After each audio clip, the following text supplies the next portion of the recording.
hermanos, bienvenidos sean todos ustedes nuevamente a congregarnos. Que Dios les bendiga a todos y vamos a comenzar entonces de inmediato nuestro estudio. Vamos a orar a Dios y presentarnos delante de Dios para que Él sea instruyéndonos. ¿Les parece? Así que oramos a Dios y pedimos a Dios que Él sea hablándonos. Oramos. Padre, gracias te damos, Señor, esta mañana por tu gran amor y misericordia. Gracias te damos, Señor, por estar reunidos en este lugar, Dios, para adorar, bendecir tu nombre, estudiar tu palabra, Señor. Oramos, Señor, y te rogamos, Padre, que nos perdones de nuestros pecados, de nuestras faltas, que seas tú, Señor, enseñándonos en esta hora, guiándonos, instruyéndonos, Señor, exhortándonos a través de tu palabra. Estamos conscientes que estamos viviendo en los últimos días, Señor, en donde tú nos puedes venir a buscar en cualquier momento, Señor. Padre, perdona nuestras faltas, limpia nuestro corazón. Ayúdanos, Señor, a estar a cuentas contigo, Señor, y también estar a cuentas unos a otros, Señor, unos con otros, Señor. Amándonos unos a otros, Señor, perdonándonos unos a otros, Señor. Rogamos, Padre, tu bendición en esta mañana por la enseñanza de tu palabra. Y también queremos orar, Señor, de manera especial por la situación de nuestro país. Te pedimos, Señor, que seas tú ayudándonos, Señor, en esta nueva etapa, Señor, en que la iglesia está viviendo ya, Señor. Ayúdanos, Señor, a poder ser firmes, mantenernos firmes, Señor, en esta enseñanza que tú nos has dado, Señor. Guárdanos, Señor, para poder, Señor, también tener convicciones claras, firmes en nuestros corazones. Aumentanos la fe y te ruego, Señor, por aquellos hermanos y hermanas, Señor, que tal vez están viviendo tiempos difíciles, de muchas dudas, de muchas cosas, Señor, que están. Te ruego, Padre, que te reveles a su vida, Señor, que tu palabra cobre vida en esta mañana en nuestros corazones. Bendice la enseñanza de tu palabra fiel en esta mañana. Que nada ni nadie nos interrumpa, Señor, este tiempo que hemos dedicado, Señor, para poder estudiar tu palabra. Ayúdanos, Señor, con la señal de internet, con todas las cosas, Señor, tecnológicas, Señor, en las cuales estamos sujetos, Señor, que podamos, Señor, estar, Señor, claros y también, Señor, estar, Señor, fieles escuchando tu palabra sin interrupción alguna, Señor. Pedimos tu bendición en esta mañana sobre cada uno, en el nombre de Cristo Jesús. Amén y amén. Pueden saludarse, hermanos, en el amor del Señor unos a otros, los que están ahí, con sus familias. Vamos entonces de inmediato a estudiar en esta mañana, a continuar estudiando en el libro de Jueces, capítulo 20. Abra su Biblia, por favor, en el libro de Jueces, en el capítulo 20. Continuamos esta mañana estudiando esta historia de la nación de Israel, en donde nosotros vemos claramente que el pueblo de Israel hizo lo malo a los ojos de Dios. Cada uno hacía lo que bien le parecía, no tenían rey sobre ellos, tenían al rey Jehová, tenían a Dios sobre ellos, pero lo que señala aquí claramente es que el pueblo de Israel hacía lo que bien le parecía. Entonces, continuando en esta mañana la segunda parte del capítulo 20, la cual nosotros estudiamos la semana pasada, la segunda parte del capítulo 20, vamos a mirar aquí que el pueblo de Israel se organizó para ir contra el enemigo. Cuando ellos se organizaron, después de haber escuchado el relato de este levita, cuando ellos se organizaron y fueron a atacar al pueblo de la ciudad de Gabá, se encontraron con una gran sorpresa. La sorpresa es que ellos perdieron esa primera batalla con la tribu de Benjamín. ¿Por qué perdieron la batalla? Perdieron la batalla porque ellos no consultaron a Dios lo que debían hacer primero, sino que ellos lo que hicieron fueron actuar primeramente de acuerdo a su propia opinión. Y ellos, y por supuesto cada uno de ellos hacía lo que bien le parecía. Ahora, mirando la historia, continuando la historia de Israel aquí, vamos a mirar que en esta segunda etapa Israel nuevamente pierde la batalla. En este segundo intento Israel pierde nuevamente la batalla. Así que la gran torpeza de Israel, por decirlo de alguna manera, fue que ellos siguieron sustentándose sobre sus fuerzas, sobre sus capacidades, sobre la gran cantidad de soldados que ellos tenían. Entonces, peor error que ellos hicieron. Sin embargo, ellos siguieron luchando. Se organizaron de tal manera que insistieron nuevamente en luchar contra la tribu de Benjamín, perdiendo nuevamente. Entonces esto nos muestra una clara enseñanza, hermanos, que cuando Dios no está en nuestros planes, cuando Dios no lo involucramos en nuestros planes, sea cual sea el plan que tengamos de vida, de relaciones personales, de trabajo, de lo que sea, hermanos, de lo que sea, si no involucramos a Dios como creyentes, si no involucramos a Dios en nuestros planes, eso nos va a llevar al fracaso. Ahora, posiblemente nos vaya bien en todo lo que nosotros comencemos, pero eso sin Dios en nuestros planes, hermano, a la larga, en el tiempo, nos va a llevar siempre al fracaso, a un dolor, a un sufrimiento, a una pérdida. Por eso la lección, la enseñanza que Dios nos da aquí en esta primera parte es muy importante, de involucrar a Dios en nuestras vidas. Somos creyentes, somos hijos de Dios, debemos involucrar a Dios en nuestra vida. Continuamos entonces la segunda parte de este capítulo 20 del libro de Jueces, que dice así, dice lo siguiente. Jueces capítulo 20, versículo 22, leamos ahí por favor, dice: Mas, reanimándose el pueblo, los varones de Israel volvieron a ordenar la batalla en el mismo lugar donde la habían ordenado el primer día. Porque los hijos de Israel subieron y lloraron delante de Jehová hasta la noche, y consultaron a Jehová, diciendo: ¿volveremos a pelear con los hijos de Benjamín, nuestros hermanos? Y Jehová les respondió: subid contra ellos. Aquí nosotros vemos que el pueblo de Israel entonces, como decía anteriormente, había confiado en la cantidad de soldados que tenían entrenados, listos para luchar. Eso les provocó una gran confianza, una gran tranquilidad de que ellos iban a ganar seguros esa batalla. Pero perdieron, como decía aquí, en 2 oportunidades. Así que suben a Betel, ese es el lugar donde ellos suben. Ellos suben a Betel ayunando, humillados, avergonzados delante de Dios.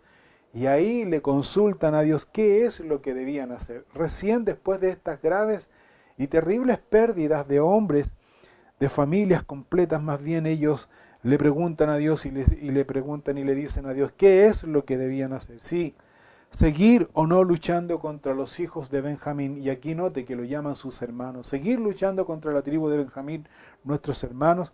Entonces, hermanos, como decía anteriormente, no es bueno tomar decisiones sin consultar con Dios, porque muchos de nosotros, como el pueblo de Israel, confiamos en nuestros recursos, confiamos en nuestras capacidades, confiamos en nuestras fuerzas para poder desempeñar un trabajo específico, ya sea en una relación, como decía anteriormente, ya sea en lo que nosotros emprendamos sin involucrar a Dios en nuestras vidas. Posiblemente, como decía anteriormente, nos va a ir bien de principio.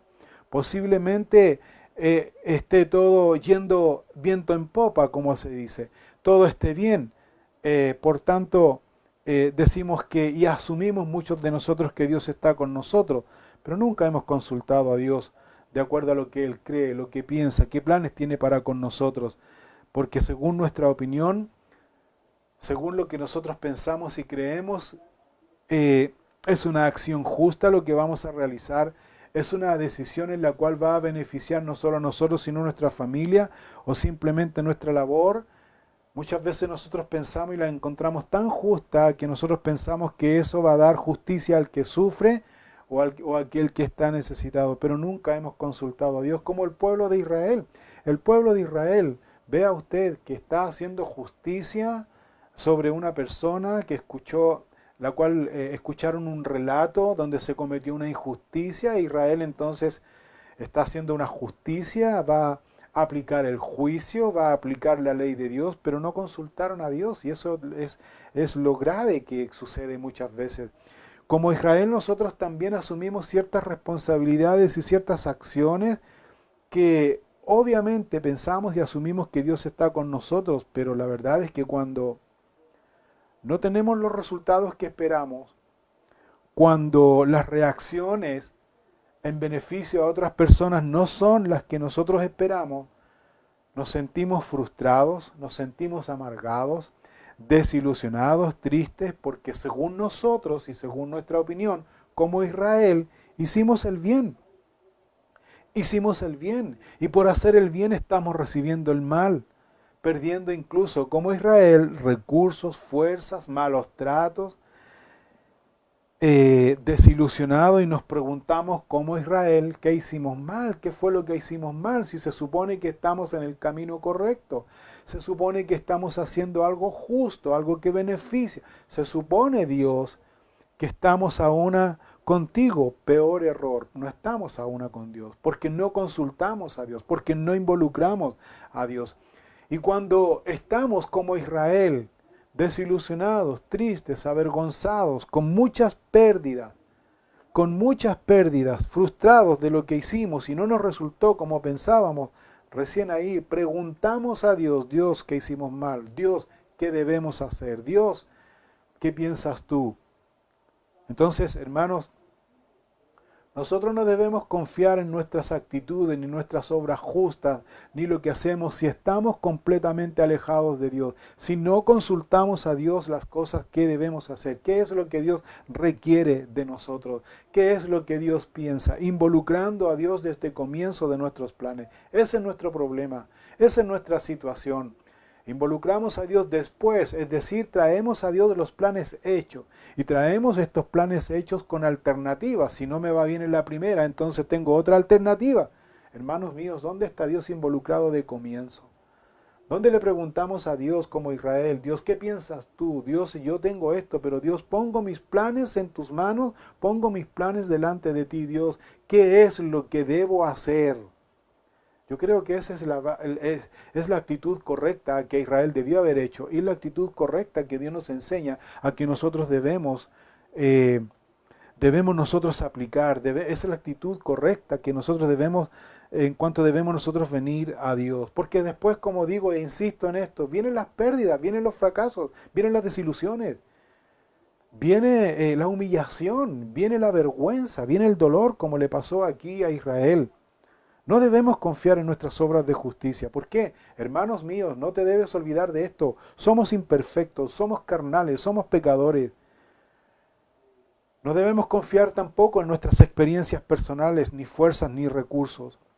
Debemos esperar y debemos confiar y debemos involucrar a Dios en todo para ser dirigidos por Él, para ser instruidos por Él. La Biblia dice en Proverbio 14:12, dice así textualmente, dice, hay camino que al hombre le parece derecho, pero su fin es camino de muerte. ¿Cuántos de nosotros caminamos en una senda pensando que estamos en comunión con Dios y pensando que estamos aprobados por Dios? Pero nos sucede lo que nos sucede. ¿Por qué? Porque como dice el proverbio, hay camino que nosotros, según creemos, nos parece derecho, estamos en lo correcto, pero vamos a la muerte. Pero vamos alejándonos completamente de Dios. Y eso ocurre en todo orden de cosas, ya sea en trabajo, ya sea en relaciones con personas, ya sea en estudios, ya sea en tantas cosas, en tantos planes que nosotros hacemos para nuestra vida y que trazamos para nuestra vida y no involucramos a Dios en nuestras vidas. Que al final, hermanos míos, terminamos, de todas las formas terminamos, si no consultamos a Dios, terminamos lejos de Dios. Lejos de Dios, algunos lejos del ministerio, algunos fuera de la iglesia, algunos fuera totalmente de Dios, alejados completamente de Dios, viviendo como cualquier mundano, sin Dios ni ley, haciendo lo que bien les parece en sus vidas. No es lo que Dios nos enseña en su palabra. No es aquí lo que Dios nos enseña en su palabra. ¿Cuál es el consejo de Dios entonces? El consejo que Dios nos enseña aquí es que podamos confiar, podamos reconocer a Dios, involucrar a Dios en nuestras vidas, en nuestros planes, en todo, porque le pertenecemos a Dios, hermano.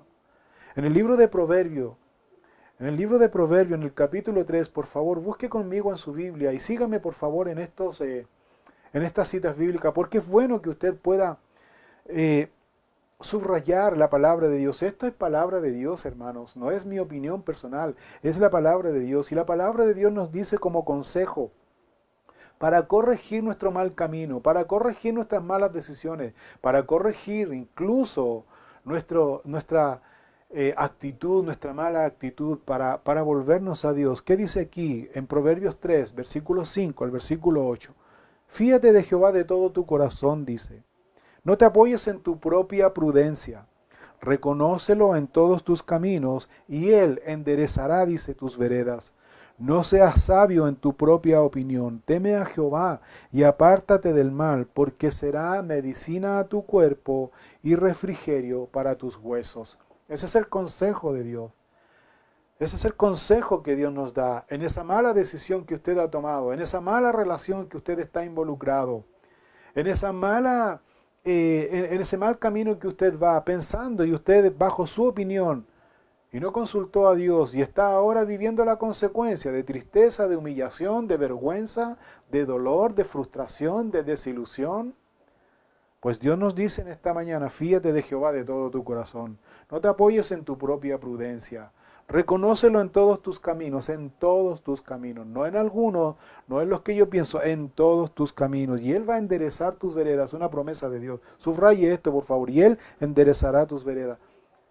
No seas sabio en tu propia opinión, teme a Jehová y apártate del mal.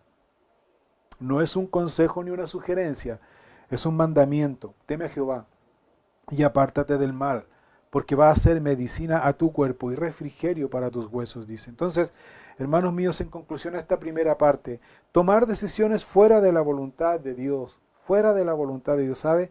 Trae consecuencias inesperadas y desastrosas, hermanos.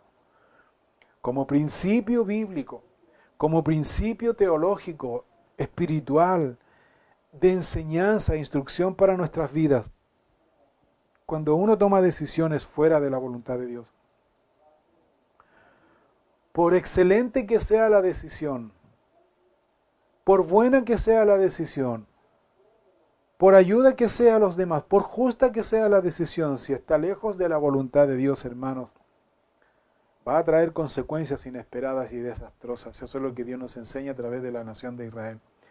Sigamos leyendo en segunda parte, Jueces capítulo 20, en el versículo 24, dice lo siguiente: por lo cual se acercaron los hijos de Israel contra los hijos de Benjamín el segundo día.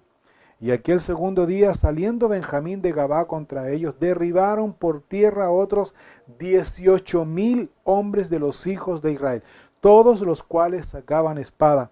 Entonces subieron todos los hijos de Israel y todo el pueblo y vinieron a la casa de Dios. Y lloraron y se sentaron allí en presencia de Jehová y ayunaron aquel día hasta la noche. Y ofrecieron holocaustos y ofrendas de paz delante de Jehová. Y los hijos de Israel preguntaron a Jehová, pues el arca del pacto de Dios estaba allí en aquellos días. Y Finés, hijo de Eleazar, hijo de Aarón, ministraba delante de ella en aquellos días. Y dijeron, ¿volveremos aún a salir contra los hijos de Benjamín, nuestros hermanos, para pelear o desistiremos? Y Jehová dijo, subid, porque mañana yo os lo entregaré. El segundo día de batalla aquí, segundo día de batalla, en donde en este día de batalla, en este segundo día, van nuevamente el pueblo de Israel y perdieron 18,000 guerreros. Esto ya los desconcertó totalmente. Los desconcertó totalmente.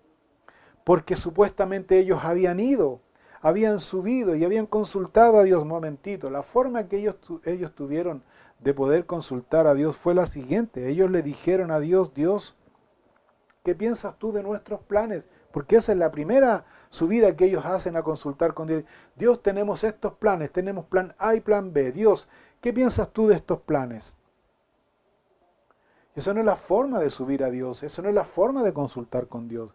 Y por supuesto que fueron a la derrota, por supuesto que fueron a la pérdida total, por supuesto que fueron al fracaso. Esta segunda vez totalmente desconcertados. La tribu de Benjamín eliminó a 18,000 soldados, dice, 18,000 soldados, hombres y guerreros. Entonces aquí el pueblo de Israel quedó completamente desconcertado. Fíjate en este detalle, en la primera subida que ellos hacen, el pueblo de Israel, para consultar a Dios, van llorando, avergonzados, humillados, tristes por la pérdida, consultando a Dios. Dios, ¿qué pasó? Entonces, ellos supuestamente iban a ganar. Y le dicen, Dios, vamos a pelear con los hijos de Benjamín, nuestros hermanos. Estoy citando en el versículo 23. Dios les respondió, subid contra ellos. Subid contra ellos. No les dice, yo estoy con ustedes, vayan. Ustedes tienen, en otras palabras, Dios les dice, ustedes ya tienen el plan hecho, vayan. Consultaron a Jehová, dice, note esto, volveremos a pelear con los hijos de Benjamín, volveremos a pelear. Ni siquiera le preguntan a Dios, Dios, ¿qué piensas tú? ¿Es necesario pelear? Cambia la figura, ¿se fija? Cambia la figura, cambia la actitud. No, pero ellos van, ellos ya estaban envalentonados, estaban organizados, estaban preparados y le dicen, Dios, vamos a ir a pelear. ¿Pero qué piensas tú? ¿Vamos a pelear con ellos, Dios? ¿Qué piensas tú? ¿Volveremos a pelear con los hijos de Benjamín? Dios les dice, bueno, suban. Ustedes ya tomaron la decisión, vayan, suban. Perdieron. Y aquí en esta segunda vez, van y son derribados. Entonces, aquí ya quedaron desconcertados completamente. Pero en esta segunda pérdida, en el versículo 26 dice, entonces subieron todos los hijos de Israel y todo el pueblo, y note usted este detalle, y vinieron a la casa de Dios, como la primera vez dice, y lloraron, y se sentaron allí en presencia de Jehová, como la primera vez, y ayunaron aquel día hasta la noche. Pero aquí está la diferencia.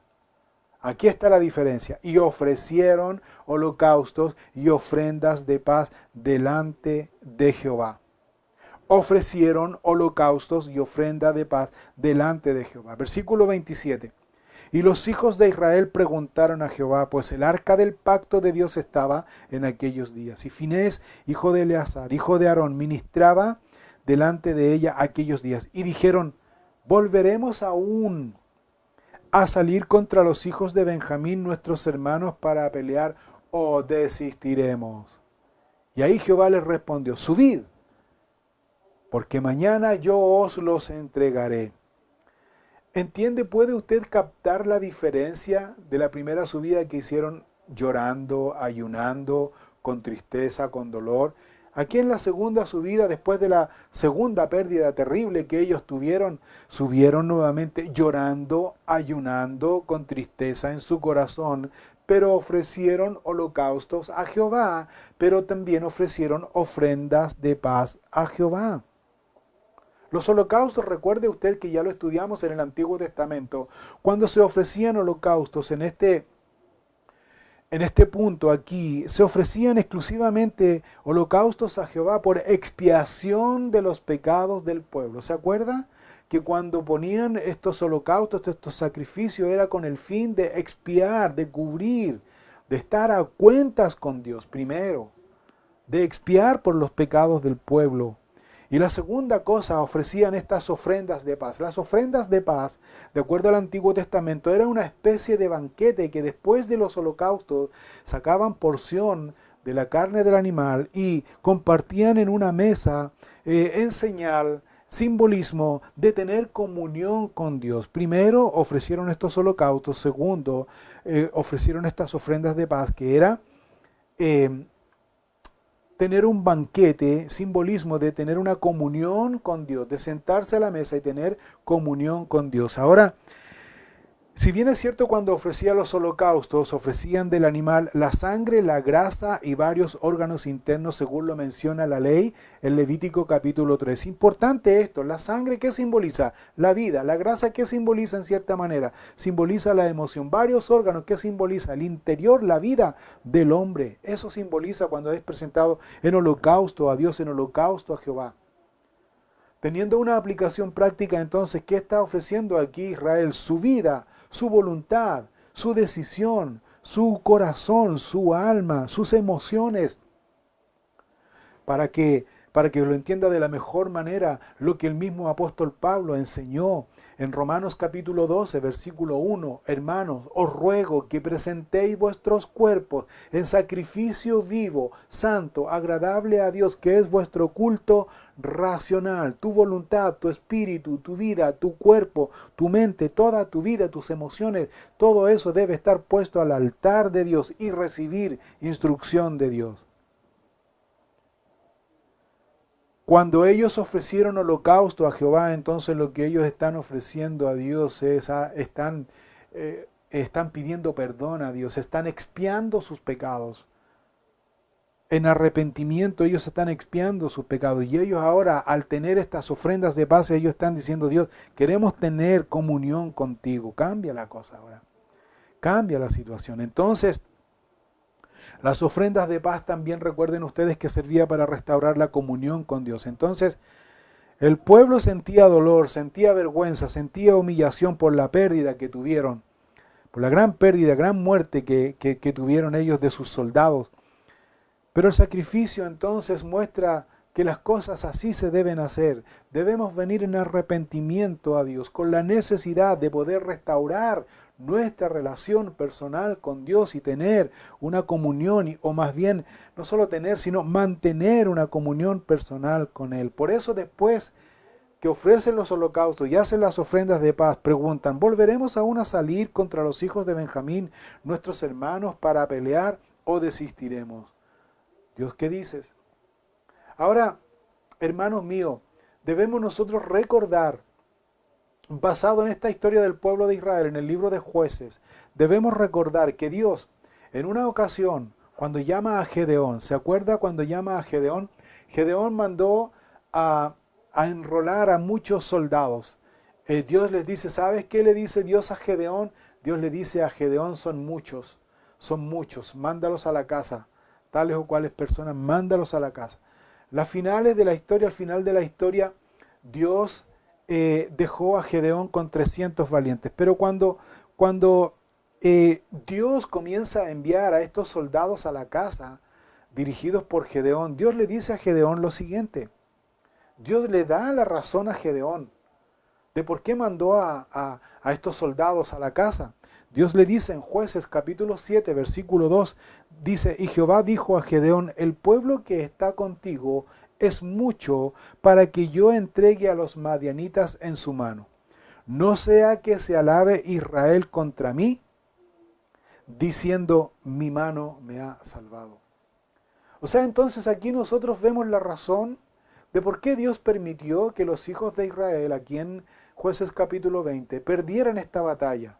Porque los hijos de Israel estaban confiados en el gran número de guerreros que ellos tenían en relación con el número de guerreros que tenía la tribu de Benjamín. Entonces el pueblo de Israel, los hijos de Israel, ya estaban con la victoria ganada. De hecho, ellos ni siquiera ellos consultaron a Dios como lo vimos anteriormente, sino que ellos hicieron un plan en cómo atacar y perdieron. 2 oportunidades perdieron. Dios permitió que ellos perdieran. Dios permitió que ellos perdieran esta batalla para llevarlos a este punto. ¿Cuál punto? De arrepentimiento, de dolor, de vergüenza y restaurar la relación personal con Dios. Hermanos, muchas de las batallas que nosotros tenemos, muchos de los planes que nosotros hacemos en nuestras vidas, muchas de las decisiones que nosotros tomamos en nuestras vidas, Dios es quien permite que nosotros fracasemos, para que le miremos a Él por sobre todas las cosas, hermanos, porque somos sus hijos, No podemos venir en forma orgullosa y soberbia, con los planes ya hechos, planes ya trazados, y decirle a Dios: Dios bendice mis planes. Dios bendice mis planes, porque eso también a ti, porque muchos de nosotros decimos: porque mis planes, Dios te va, en cierta manera, te va a bendecir a ti y te va a favorecer. ¿Quiénes somos nosotros? Simples gusanos de tierra, como dice en el libro de Job.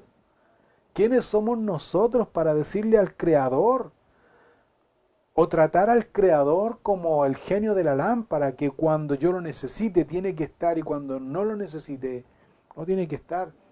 Hermanos, eso es soberbia, eso es orgullo, eso se llama más bien tener un mayor concepto de nosotros mismos que el que debemos tener. Por eso nos va mal, hermanos. Por eso en nuestras relaciones o en nuestras decisiones nos va muy mal y vamos al fracaso. ¿Sabes por qué? Porque no hemos consultado a Dios. Dios nos enseña esta mañana, debemos consultar a Dios. Nuestra seguridad, muchos de nosotros, nuestra seguridad no está en Dios, nuestra seguridad está en nuestros recursos. Nuestra seguridad está, especialmente en los jóvenes, está en sus capacidades, en sus estudios, en todo. La seguridad, hermanos míos, muchas veces está en la relación con su esposa, con su esposo, en la familia. Esa es su seguridad, hermanos míos. Nuestra seguridad no debe estar en los bienes de este mundo, no debe estar en las relaciones de este mundo. Nuestra seguridad debe estar siempre en Dios. Por esa razón, hermanos míos, hay creyentes que no pueden ser prósperos ni en sus trabajos, ni en sus estudios, ni en sus relaciones. ¿Por qué? Porque nunca han involucrado a Dios de comienzo en sus planes. Tal vez usted, hermanos, esté viviendo esta situación, la misma situación que vivió el pueblo de Israel, que no entiende. Si está haciendo el bien según usted, según su opinión, según la sabiduría de su opinión personal, tal vez usted está haciendo algo y usted no entiende por qué le ha ido mal en todo. ¿Por qué le ha ido mal en todo lo que se propone? ¿Por qué nosotros todas las cosas que realizamos nos va muy mal y fracasamos y nos sentimos frustrados? Y muchos de nosotros llegamos a decir, pero Dios, soy tu hijo, Dios. Dios, estoy en cierta manera haciendo un bien, pero ¿sabes cuál es el problema? Insisto en esto. No hemos involucrado a Dios desde el comienzo. Y todos nosotros tenemos la soberbia, orgullosa tendencia a orar a Dios. Dios, bendice mis planes porque esto te va a beneficiar.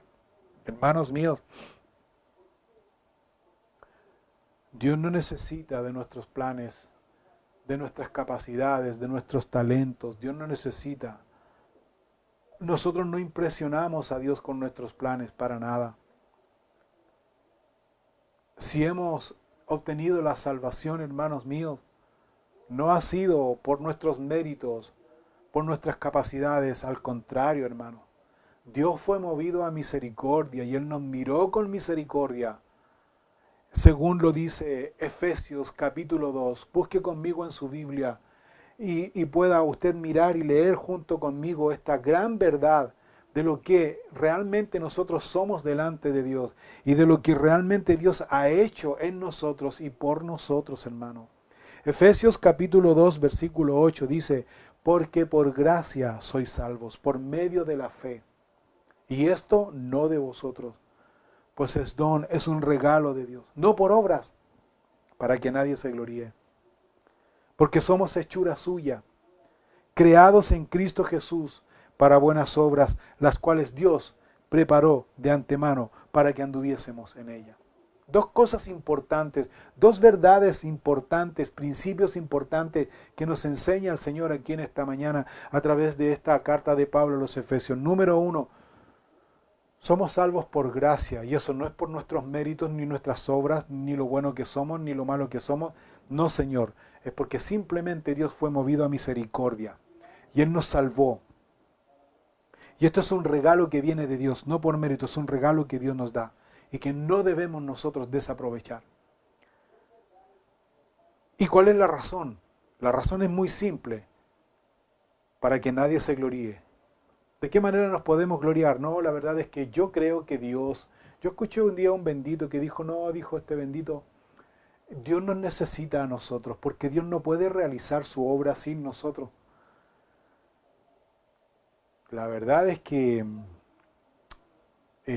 eso es una actitud soberbia, hermanos, orgullosa. Nosotros, hermanos, nosotros los que decidimos, los que opinamos, los que vivimos conforme y de acuerdo al pensamiento de nuestro corazón, somos perversos, imperfectos.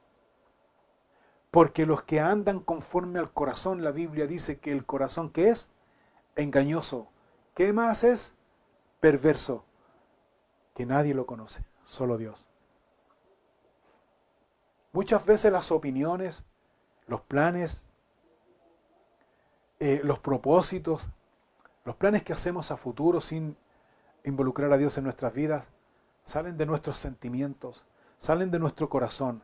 Hermanos, debemos entender de que el corazón es engañoso, de que el corazón es perverso, que el corazón es de doble ánimo, que el corazón, hermanos míos, andar por sentimientos y emociones, es andar en doble ánimo, como dice el apóstol Santiago. Es tener doble ánimo. Debemos entender de que Dios nos enseña aquí en su palabra que por gracia somos salvos, no por obras, no por méritos, para que nadie se gloríe. La segunda cosa, Dios nos muestra aquí el propósito de por qué Él nos llamó por gracia. Porque somos hechura suya, porque somos creados en Cristo Jesús. Y hay una razón de haber sido hechura suya, de haber sido creados en Cristo Jesús. Hay una razón. ¿Cuál es la razón? Para buenas obras. Para buenas obras. Pero esas buenas obras vienen de parte de Dios. Esa instrucción, esa exhortación, esa edificación, esa enseñanza viene de parte de Dios, las cuales Dios preparó de antemano para que anduviésemos en ella, en ese camino, en esa comunión con Dios. En 1 Corintios, en el capítulo 6, en el versículo 20, el apóstol Pablo también dice aquí algo muy interesante. Dice aquí, 1 Corintios capítulo 6, versículo 20, dice, porque habéis sido comprados por precio, glorificad pues a Dios en vuestro cuerpo y en vuestro espíritu, los cuales son de Dios. Fuimos comprados por precio. Le costamos caro a Dios Padre, a su Hijo Jesucristo, su vida, el derramamiento de sangre. Pero antes de eso, hermanos míos, le costamos a Él humillación. Él fue humillado, Él fue maltratado, Él fue escupido, Él fue tratado injustamente, Él no abrió su boca. Él pudiendo llamar a sus ángeles, podía Él eliminar a sus agresores, pero no lo hizo, guardó silencio. Como oveja fue llevado al matadero, dice, porque Él nos compró, porque Él nos redimió. Por tanto, si Él nos compró por precio y Él nos redimió, hay una razón importante aquí. ¿Cuál es la razón importante que Pablo da aquí? Para glorificar a Dios. Hermanos, note esto, por favor, para glorificar a Dios. Para glorificar a Dios, cuando dice en vuestro cuerpo, se está refiriendo conscientemente, voluntariamente debo glorificar a Dios. Y cuando hablo de conciencia y de voluntad, estoy diciendo que ya no me pertenezco a mí, como dice el apóstol Pablo aquí. No me pertenezco a mí mismo. ¿Qué significa eso en palabras más simples? Que mis decisiones no son mis decisiones. Yo no me mando solo. Para que entienda mejor, yo no me mando solo. Yo no soy independiente. Yo no hago mi propia voluntad. Porque se supone que Él me compró a mí, le pertenezco a Él, en cuerpo, en espíritu, en alma. Porque son de Él, yo le pertenezco a Él. Es importante que usted entienda este principio fundamental, porque eso nos va a ayudar a salir de ese egoísmo, de esa autosuficiencia, de ese orgullo, de que soy lo que soy por el esfuerzo que he tenido. Mentira, yo soy lo que soy porque Cristo me perdonó de todos mis pecados, porque Cristo me perdonó y me miró a misericordia, sin yo tener ninguna actitud ni aptitud de que Él me llamara, me perdonara. Él lo hizo, Él fue movido a misericordia, a compasión por mí. ¿Quién soy yo para decirle a Dios? ¿Quién soy yo para presentar mis planes hechos, lo que debo o lo que Dios debe hacer? No, Señor, yo me debo someter a Él porque le pertenezco a Él. De lo contrario soy un mentiroso, de lo contrario soy un ladrón. ¿Sabes por qué soy ladrón y mentiroso? Si yo hago mi vida y hago lo que bien me parece, siguiendo mi voluntad, mi forma, lo que yo creo, lo que yo pienso. ¿Sabe por qué soy mentiroso y ladrón? Porque le estoy robando a Dios. Aquí dice, fui comprado. Cuando uno va y compra un artículo, un artefacto en particular, y tú pagas por ese artículo, eso te pertenece a ti, está a uso voluntario tuyo, de lo que tú tienes todo el derecho de hacer y deshacer con ese artículo, ese artefacto, porque es tuyo, te pertenece. Pues si viene alguien y te quita ese artículo sin pagar el precio, es un ladrón, es un ladrón. Pues así somos nosotros, hermanos. ¿Cuándo somos así?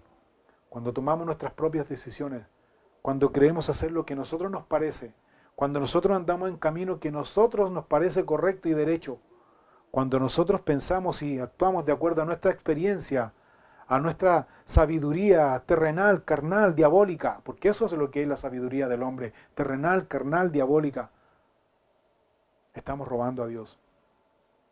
Estamos robando a Dios. Es importante entender este principio, hermano. que si nosotros hicimos una decisión por Cristo para seguirle y servirle, ya no le pertenecemos, no nos pertenecemos a nosotros mismos, le pertenecemos al Señor. Como Pablo muy bien lo dice en su carta a los Romanos, capítulo 14, versículo 7, dice, porque ninguno de nosotros, dice Romanos 14, 7, búsquelo con calma, subráyelo por favor, subráyelo porque esto es algo, esto es doctrina, esto es principio. No es un método, es un principio, porque ninguno de nosotros vive para sí, y ninguno, dice, muere para sí. Pues si vivimos, ¿qué más dice? Para el Señor vivimos. Si morimos, para el Señor morimos. Así pues, sea que vivamos o que muramos, del Señor somos. Yo les quiero hacer una pregunta esta mañana de acuerdo a lo que hemos visto en esta segunda parte aquí. Una pregunta lógica a su corazón, así como Dios me hizo esta pregunta a mí, le hago yo a usted esta pregunta. ¿Está usted viviendo realmente para el Señor? Si usted considera que Dios lo compró, si usted considera que es salvo por gracia, si usted considera que es hijo de Dios, ¿está usted entonces viviendo para Dios? ¿Está usted viviendo para Él? Cuando decimos vivir para Él no significa congregarse los miércoles, los domingos, no. Vivir para Él significa que desde la mañana hasta la noche, todos los días en comunión con Dios, nuestra mente, nuestro corazón, nuestro espíritu, nuestra voluntad, nuestras decisiones, nuestra prioridad, nuestro centro, nuestra mirada, nuestro enfoque es siempre Cristo Jesús y no yo. Eso significa vivir para Dios. Porque de lo contrario, si usted está haciendo su vida como bien le parece, sin rendir ninguna cuenta a Dios, ni para qué decir si le pide consejo, ni siquiera seguir su consejo en cuanto a cambiar su mente, su corazón y la dirección de su vida, entonces lo que usted está viviendo simplemente al estar congregado aquí, lo que usted está viviendo y haciendo su vida como bien le parece, lo que usted está viviendo es simplemente una buena religión.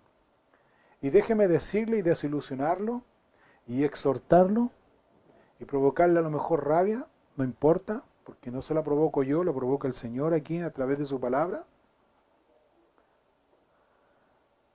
La religión no lo va a salvar. El Señor no viene por una religión ni una denominación. El Señor viene por su iglesia santa, pura, sin mancha, sin arruga semejante. Y la iglesia no la conforma el templo, no la conforma el edificio, la iglesia somos tú y yo. Importante. La única manera entonces de estar en comunión con Dios, hermanos míos, es humillándonos delante de Él, arrepintiéndonos de todos nuestros pecados con un corazón rendido, con dolor y vergüenza por el pecado. Esa es la única manera de poder restaurar nuestra comunión y nuestra relación personal con Dios y volver al comienzo. Pero primero debemos arrepentirnos de nuestros pecados. ¿Qué significa arrepentimiento? Significa cambio de mente, hermanos míos, cambio de voluntad, cambio de mente, cambio de actitud, cambio de hábitos. Dejar que la palabra de Dios limpie mi mente, cambio de corazón, es decir, que realmente mi vida está puesta a los pies de Cristo al Señor y cambio de dirección radical. Si antes iba para el norte, ahora voy para el sur. Ese cambio, un vuelco totalmente contrario, ese es un cambio radical, porque si yo lloro y si yo me humillo como el pueblo de Israel y si yo ayuno y sigo mi vida completamente, eso es remordimiento, no tiene nada que ver con arrepentimiento. Cuando Israel, hermanos míos, cuando Israel se humilló y ofreció a Dios sacrificios expiatorios, después de haber perdido gran cantidad, y esa es otra cosa, hermanos míos, antes de pasar a esta explicación. Cuando uno comete decisiones carnales, cuando uno toma decisiones que van contrario a la voluntad de Dios, pensando en base a nuestra propia opinión, siendo sabios en nuestra propia opinión, hermano mío, ¿sabes qué? No solo nos afectamos nosotros como personas, porque eso sería, entre comillas, lo ideal en el fondo. Si nosotros tomamos nuestras responsabilidades, podemos pagar las consecuencias nosotros, pero no está así tampoco, hermano. Sino que las consecuencias nosotros las pagamos nosotros con dolor, vergüenza y humillación y frustración y desilusión. No solo nosotros, sino los que están a nuestro alrededor. Aquí, la mala decisión de los hijos de Israel, en particular aquí, adosando la responsabilidad claramente al liderazgo de los hijos de Israel, trajo como consecuencia la muerte de muchos soldados, guerreros, hijos de Israel. O sea, hermanos, las consecuencias no solamente las pagamos nosotros, la pagan también los que están alrededor nuestro por nuestras malas decisiones carnales. Cuando Israel se humilló y ofreció a Dios sacrificios expiatorios por sus pecados, por el dolor, por la tristeza, por la pérdida que ellos tuvieron, ellos se mantuvieron en una comunión personal con Dios. Y ahí recién, y subraye esto por favor, y ahí recién Dios le dice cuando ellos le preguntan, Dios, ¿debemos subir? ¿Qué piensas tú? ¿O desistiremos? Dios, ¿qué piensas? ¿Vamos a la batalla con los hijos, con nuestros hermanos de la tribu de Benjamín, o desistiremos? ¿Qué piensas tú? ¿Pero después de qué? ¿Después que se arrepintieron? ¿Después que se avergonzaron? ¿Después que tuvieron dolor? ¿Después que tuvieron dolor y la pérdida de muchos soldados? Segundo, después de haber tenido una comunión con Dios, recién le preguntan a Dios. ¿Y cuál fue la respuesta de Dios? Subraya esta pregunta, subraya esta respuesta de Dios. Fue, subid, porque mañana yo os los entregaré.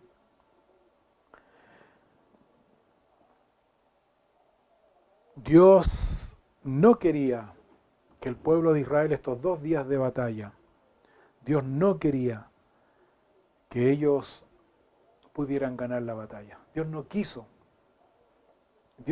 que ellos ganaran la batalla en esos 2 días. ¿Por qué? Porque ellos estaban en sus fuerzas. Porque ellos no habían involucrado a Dios, siendo el pueblo de Dios, no habían involucrado a Dios en sus vidas. Pero sin embargo, aquí cuando Dios les habla y Dios les dice de manera directa, clara a sus corazones, subid, porque mañana yo os los entregaré. Ellos se animaron y fueron, porque no solo Dios les habló, sino que Dios también les animó. No solo Dios les habló, sino que también Dios generó en ellos confianza. Cuando Dios habla a tu corazón, como lo está haciendo ahora a través de su palabra, genera esa confianza, genera esa paz. Pero aparte de generar esa confianza y esa paz, hermanos míos, ¿sabe lo que más genera? Ánimo. Ánimo. Una persona que es restaurada por Dios, una persona que es perdonada por Dios de todos sus pecados. Si está arrepentido, Dios nos perdona. Si sentimos dolor y vergüenza por nuestros pecados y venimos a Él humillados y avergonzados, Dios nos perdona. Lo segundo, Dios nos restaura. Lo tercero, Dios nos da también una instrucción de qué es lo que debemos hacer. Y esa instrucción de Dios, que son las promesas de Dios en nuestras vidas, ¿sabe lo que provoca en nosotros? Un ánimo. Un ánimo, un deseo, y un ánimo que no depende de las circunstancias. Un ánimo que viene de Dios. Un nuevo avivamiento, por decirlo de alguna manera, que viene del Espíritu Santo de Dios en nuestras vidas. Porque recuerda esto, hermanos míos, somos el templo del Espíritu Santo de Dios, en donde el Espíritu Santo habita en mi corazón, en mi vida. Cuando el Espíritu Santo habita en mi corazón, en mi vida, me da nuevo ánimo, me da ese deseo de servir a Dios. Por lo tanto, hermanos míos, la única manera, no hay otra, el único camino, la única manera de volver al camino correcto, en la senda que Dios quiere que permanezcamos, es claramente arrepintiéndonos de todos nuestros pecados, con dolor y vergüenza. La única manera, arrepentidos de todos nuestros pecados. Sigamos leyendo Jueces capítulo 20, versículo 29 en adelante. Y puso Israel emboscadas alrededor de Gabá, subiendo entonces los hijos de Israel contra los hijos de Benjamín el tercer día. Ordenaron la batalla delante de Gabá, como las otras veces. Y salieron los hijos de Benjamín al encuentro del pueblo, alejándose de la ciudad, y comenzaron a herir a algunos del pueblo, matándolos como las otras veces por los caminos, uno de los cuales sube a Betel y el otro a Gabá, en el campo, y mataron unos 30 hombres de Israel. Y los hijos de Benjamín decían, vencidos son delante de nosotros como antes. Mas los hijos de Israel decían, huiremos y los alejaremos de la ciudad hasta los caminos. Entonces se levantaron todos los hijos de Israel de su lugar y se pusieron en orden de batalla en Baal Tamar. Y también las emboscadas de Israel salieron de su lugar de la pradera de Gabá, y vinieron contra Gabá 10.000 hombres escogidos de todo Israel, y la batalla arreciaba, mas ellos no sabían que ya el desastre se acercaba a ellos. Y derrotó Jehová, subraye esto por favor, muy importante, y derrotó Jehová, ¿a quién dice? A Benjamín, delante de Israel, y mataron los hijos de Israel aquel día 25.100 hombres de Benjamín, todos los cuales sacaban espada. Hermanos, va a la batalla nuevamente Israel, pero ya en esta oportunidad es decisiva, porque Dios les habló, porque Dios les dijo, Dios les prometió, yo les voy a entregar a ustedes la tribu de Benjamín. Entonces ellos van con este ánimo. Pero otra cosa importante, hermanos míos, también que debemos nosotros captar aquí es que en esta nueva etapa de Israel, de ir a pelear contra los contra la tribu de Benjamín, ya su confianza está en Dios, ya su mentalidad aprendieron la lección de que, porque ellos ofrecieron holocausto, ¿recuerda? Mantuvieron una comunión con Dios. Ahora su confianza está en Dios y Dios les habló, entonces ellos ya están con esa paz, con ese ánimo. Pero al tener esa paz y ese ánimo también ellos crean una nueva estrategia. Crean una nueva estrategia. Y esta estrategia es muy similar a años anteriores cuando entró Josué con el pueblo de Israel. Entró Josué a conquistar Canaán y a conquistar la ciudad de Jai. Había una ciudad y se llamaba Jai. Y cuando ellos entran, Josué desarrolla la misma estrategia, fíjense ustedes, desarrolla la misma estrategia que los hijos de Israel desarrollan aquí para vencer a los hijos de Benjamín. No sé si puede captar el detalle. Miren, es maravilloso esto porque los hijos de Benjamín se humillaron delante de Dios, Dios los perdonó, tuvieron una comunión personal con Dios. Lo tercero, los hijos de Israel comenzaron a leer la ley de Dios, hermanos. La ley de Dios. Al leer la ley de Dios, los escritos de Moisés, la historia, ellos pudieron mirar esta estrategia. O sea, podemos decir entonces, y derrotaron, dice, y Jehová, dice aquí, ahora no son los hijos de Israel, sino, dice Jehová, y derrotó Jehová a Benjamín delante de Israel, y mataron los hijos de Israel aquel día a 25.100 hombres de Benjamín, todos los cuales sacaban espada. Hermanos, aquí hay un principio fundamental como enseñanza básica, como enseñanza y principio fundamental en nuestras vidas. Debe haber arrepentimiento, dolor y vergüenza por el pecado como lo fue Israel. Debe haber una ofrenda de paz que simboliza la comunión personal con Dios. En esa comunión personal con Dios, es Dios quien nos da instrucción, es Dios quien nos habla. Aquí los hijos de Israel recibieron esa instrucción porque leyeron la ley de Dios. Y en la ley de Dios estaba escrito justamente esta estrategia que ellos mismos, los hijos de Israel, aplicaron para destruir a la tribu de Benjamín. Y aquí les fue bien porque Dios les dijo, ahora sí, yo estoy con ustedes y yo les voy a dar a ustedes la tribu de Benjamín. Destruyeron 25.100 hombres, 25.100 hombres. ¿Entiende cuál es el principio aquí? Primero debe haber arrepentimiento. Segundo, debe haber una comunión constante con Dios, En donde en esa comunión constante con Dios recibimos ¿qué? Instrucción, recibimos ¿qué? Exhortación, recibimos ¿qué? Edificación, recibimos ¿qué? Enseñanza de la palabra de Dios a fin de que el hombre de Dios sea enteramente preparado para toda buena obra. Pero ese es el orden, hermano. Ese es el orden. Ese es el orden. Como dice el apóstol Pablo a los romanos, hermanos, les ruego entonces que por las misericordias de Dios ustedes presenten sus cuerpos en sacrificio vivo, santo, agradable a Dios, que es vuestro culto racional. Lo segundo le dice, no se conforme a este siglo, no se conforme a esta época, no se conforme a lo que usted está viendo, no se conforme en imitar a otras cosas. Dios te quiere usar a ti mismo, a ti como persona, como individuo, no el clon de ninguna ni de nadie, sino Dios te quiere usar a ti como persona, como individuo, porque tú y yo le costamos caro a Dios, le pertenecemos a Él. Y Él nos llamó para glorificarle a Dios. No os conforméis a este siglo, dice aquí, sino transformaos. ¿Cómo transforma mi mente? ¿Cómo transformo mi mente? ¿Cómo conozco los planes de Dios? ¿Cómo conozco la voluntad de Dios? Leyendo su palabra, meditando en ella. Si no, dice, transformados por medio de la renovación. ¿De qué dice? De vuestro entendimiento. Porque cuando yo leo la palabra, medito en la palabra de Dios, en oración, mi mente es transformada, mi vida es transformada, mi corazón es transformado, mis pensamientos son transformados, mis planes son transformados, mis planes ahora están dependientes de Dios, de lo que Él quiera hacer de mi vida, para que comprobéis, dice aquí Pablo, para que comprobéis cuál sea la buena voluntad de Dios, agradable y perfecta. Hermanos, entonces es necesario ofrecer a Dios sacrificio vivo, necesario ofrecer mi vida en el altar de Cristo, en el altar del Señor, rindiendo a Él mi voluntad, mis sentimientos, mis emociones, mis pensamientos, mis planes, mis propósitos, todo al señorío de Dios, para depender de Dios en todo sentido, hermano.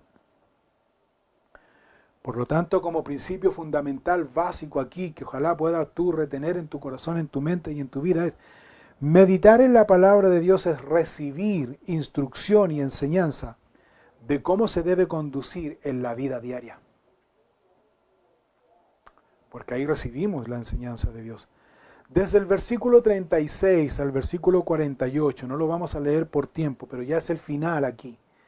Desde el versículo 36 al versículo 48 de este capítulo 20, final ya, los hijos de Israel entonces destruyen la tribu de Benjamín con astucia, con esa astucia y esa estrategia que Dios les dio en la comunión que ellos tuvieron con Él. Una estrategia muy bien elaborada, que fue en el fondo la repetición de la conquista que hizo Josué al principio, pero ellos ahora les hizo sentido porque ellos ahora están dependiendo de Dios. Y Dios les dijo, yo les voy a dar la tribu de Benjamín, y Dios estaba por ellos, en ellos. Ahora, veamos el otro extremo, la tribu de Benjamín. Resulta que los hijos de Israel se apasionaron, hermano. Se apasionaron a tal punto que casi exterminaron a la tribu de Benjamín. O sea, se fueron con todo. Se apasionaron y casi destruyeron a la tribu de Benjamín, que es lo que aparece aquí en estos versículos que están en el capítulo acá. De tal contingente militar que tenía Benjamín, quedaron solamente 600 hombres que se escondieron y se refugiaron en una caverna, dice, donde ellos estuvieron ahí 4 meses escondidos. Mientras los hijos de Israel exterminaban la ciudad, quemaban la ciudad, mataron hasta el perro, mataron los animales, todo. Ahora, ¿y por qué ellos hicieron esto? ¿Por qué los hijos de Israel hicieron esto con tanta pasión y fervor que se extralimitaron en el fondo? Se sobrepasaron en esto. Porque ellos querían exterminar, dice, el mal que había en la nación. Porque eso era lo que decía la ley. Dios decía que se debía aplicar el juicio solo y cuando, el juicio de exterminación, solo y cuando, dice, la ciudad fuera idólatra y pagana. Así que los hijos de Israel aplicaron este juicio a la tribu de Benjamín, pero no lo aplicaron al comienzo. O sea, ellos debieron haber aplicado este juicio al comienzo, cuando estaban con Josué, pero no lo aplicaron. Pero ahora aquí así sí lo aplican un poco tarde, pero lo aplicaron y de manera desmedida. Ahora, desde el otro extremo, desde el punto de vista de Benjamín, que casi fueron exterminados, fíjese en este detalle, por favor, que también aquí hay una gran enseñanza aquí ya para concluir. El primer censo, cuando salió Israel de Egipto, se hace un censo. En el primer censo se tomó a la tribu de Benjamín, después de la salida de Israel, como 35.400 hombres que sacaban espada de la tribu. Es decir, tenían 35.400 soldados activos, entrenados para la batalla. ¿Cuánto? 35.400. Después ese número aumentó. Solo de la tribu de Benjamín. Aumentó a 45.600 soldados. O sea, fueron en aumento. 45.600 soldados que en el segundo censo contaban esto, que sacaban espada. Pero aquí, hermanos, quedaron reducidas a ¿cuánto dice? 600. De 45.600 a quedar solamente 600 hombres que más encima se ocultaron en una caverna por 4 meses llenos de miedo por su vida. Esto nos muestra una cosa, hermano. ¿Sabes qué? Que así como la tribu de Benjamín se paga un alto precio y una terrible consecuencia cuando uno desobedece a la ley de Dios y cuando uno rechaza a Dios de sus vidas. ¿Me entiende? Porque la tribu de Benjamín, junto con los hijos de Israel, a diferencia de los hijos de Israel en esta oportunidad se arrepintieron, la tribu de Benjamín siguió. ¿Y qué hicieron ellos? Primero, recuerden el origen de la batalla. Ellos están ocultando a unos asesinos, violadores, perversos. Dijeron no, ocultando la maldad, siendo más justos que Dios. Peor error. Desobedeciendo a Dios, porque ellos están desobedeciendo la ley de Dios. Y ganaron la batalla, es decir, sin Dios estamos bien, porque desde el punto de vista de Benjamín, ganaron la batalla, si le ganaron a los hijos de Israel. ¿Se acuerdan las primeras 2 batallas que estaban todos los hijos de Israel lloriqueando a Dios? Pero Benjamín siguió empoderado, en autosuficiencia, en su poder, en su capacidad, en su estrategia. Dijeron, estamos bien, sin Dios estamos bien. ¿Cuánta gente hay como que tiene la misma actitud que la tribu de Benjamín? Que les está yendo bien en el matrimonio, les está yendo bien en la familia, les está yendo bien en el trabajo, en medio de una pandemia, en medio de una sociedad corrupta, en medio de una situación complicada. Hacen sus vidas completamente lejos de Dios, hermanos. Toma esto como advertencia. Si tú crees que te está yendo bien en todo, sin Dios en tu vida, toma nota de esto. Te va a suceder lo mismo que le sucedió a la tribu de Benjamín. Vas a quedar solo, triste y abandonado, como dice el dicho. La desobediencia a la palabra de Dios. ¿Pero en qué estoy desobedeciendo a Dios? Estás desobedeciendo a Dios porque no has involucrado a Dios en tus planes.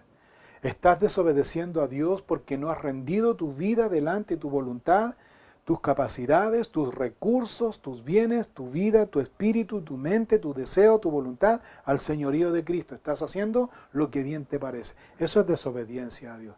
Tercero, ¿para qué decir? Si tú crees que te congregas por medio de esta plataforma y piensas que estás cerca de Dios y mañana o un momento más sigues haciendo lo que bien te parece, estás en hipocresía, desobedeciendo a la palabra de Dios. Y eso va a traer un alto precio en tu vida y un alto precio triste y doloroso, no solo para tu vida, sino para los que están a tu alrededor.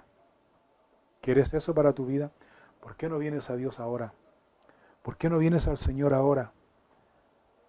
Que lo puedes hallar. Buscad a Dios mientras Él pueda ser hallado. Llamadle mientras Él está cercano. ¿Qué más dice Isaías? Deje el impío su camino y vuélvase a Dios. Deja de pecar. Arrepiéntete de tus pecados. Cambia de actitud. Deja que el Espíritu Santo en esta mañana penetre en tu corazón, en tu mente, en tu vida, para que tú cambies tu mente, cambies tu razón, cambies tu voluntad y tu voluntad sea dependiente 100% de Dios y aprendas a confiar en Dios. No adoses lo bien que te está yendo materialmente, afectivamente, a que Dios está bendiciendo tu vida. No, Señor, si no está Dios, si no es Dios primero en tu vida, no es Dios. No es Dios. Lo que sí Dios está permitiendo en este momento, que te des cuenta, reacciones y recapacites y vuelvas a Dios. Vamos a orar. Vamos a orar a Dios. Nos vamos a humillar delante de Dios. Si usted quiere comenzar una nueva vida con Dios, si usted quiere involucrar a Dios en sus vidas, debemos arrepentirnos de nuestros pecados y pedirle perdón a Dios. Si usted quiere restaurar su relación espiritual con Dios, pues este es el momento, hoy día. Hoy día es el tiempo, ahora es el tiempo. Le voy a pedir, por favor, si usted quiere restaurar su comunión personal con Dios y dejar que el Espíritu Santo lo dirija, lo guíe, le instruya, y dejar que que Dios pelee por usted y dejar que Dios vaya delante suyo y dejar que Dios se involucre en sus planes y le diga y le dé instrucción de lo que debe hacer. Si ese es su deseo, ore conmigo en esta mañana. Ore conmigo, por favor. Y vamos a pedir a Dios que Él nos perdone, que Él nos restaure y que podamos comenzar una nueva vida con Él. Oramos a Dios. Señor Jesús, esta mañana nos presentamos delante de ti, agradecidos por la enseñanza de tu palabra, directa, precisa, simple y profunda, Señor, que nos hace reaccionar y reflexionar. Perdónanos, Señor, perdónanos, Dios, arrepentidos estamos aquí, Señor, con tristeza, con dolor en nuestro corazón, rogando tu perdón, Señor, que nos perdones, Señor, porque no te hemos involucrado en nuestros planes, en nuestras vidas, porque hemos, Señor, decidido por nosotros mismos, Señor, y no hemos involucrado y no hemos esperado en ti y no hemos confiado en ti, Señor. Perdónanos de todos nuestros pecados. Entregamos delante de ti nuestros cuerpos como un sacrificio vivo, santo, poniendo nuestro cuerpo, nuestra mente, nuestra voluntad, Señor, en el altar, Señor, para que el fuego de tu Espíritu Santo queme todo el pecado que hay en nosotros, Señor, y purifique nuestra mente y nuestra vida. Nos arrepentimos delante de ti y rogamos, Dios, que nos perdone.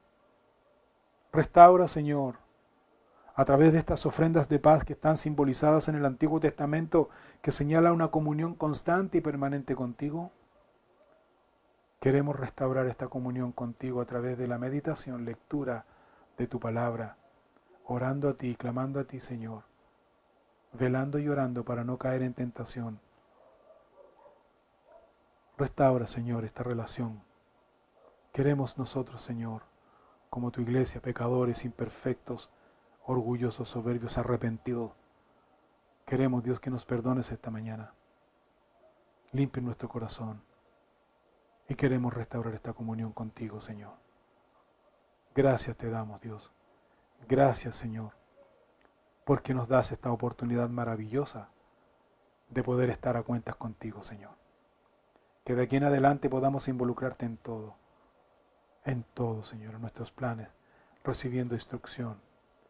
Tu palabra dice, Señor, tu palabra, Señor, es útil, Señor, para instruirnos, redarguirnos, corregirnos, disciplinarnos, edificarnos, con el fin, Señor, de darte gloria y honra con nuestro cuerpo, con nuestra mente, con nuestra vida en todo, porque somos hechura tuya, creación tuya, para los propósitos que tú, Señor, has dispuesto de andar en comunión contigo todos los días y todo el día. Gracias te damos, Dios. Gracias te damos esta mañana. En el nombre de Cristo Jesús. Amén y amén. Hermanos, Dios les bendiga mucho. Que Dios siga bendiciendo sus vidas.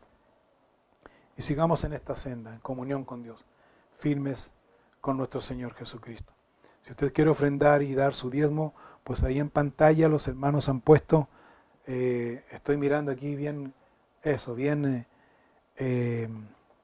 con letra bien grande ahí, para que usted pueda anotar los datos y usted pueda ofrendar y cumplir con su deber, con nuestro deber que tenemos como cristianos. Hermanos, si usted está invitado, viene por primera vez añadiéndose, por favor le pido, no se sienta comprometido en ofrendar ni demás. No lo haga. No lo haga si usted no lo siente en su corazón, de dar con gozo, con gratitud, no lo haga, de verdad, porque le va a traer, aparte de dejarlo con poca plata, le va a traer tristeza. La Biblia dice que debemos dar con gozo, con alegría. Dios les bendiga, hermanos, que tengan una linda tarde. Nos volvemos a encontrar mañana los varones. No se olviden, mañana empezamos a estudiar Segunda de Pedro, los varones. No te olvides, mañana lea Segunda de Pedro y mañana comenzamos a estudiar esa hermosa carta de Pablo a la iglesia en Segunda de Pedro. Dios les bendiga, buenas tardes y les amo mucho en el Señor. Que tengan una linda tarde y una linda semana. Dios les bendiga, adiós.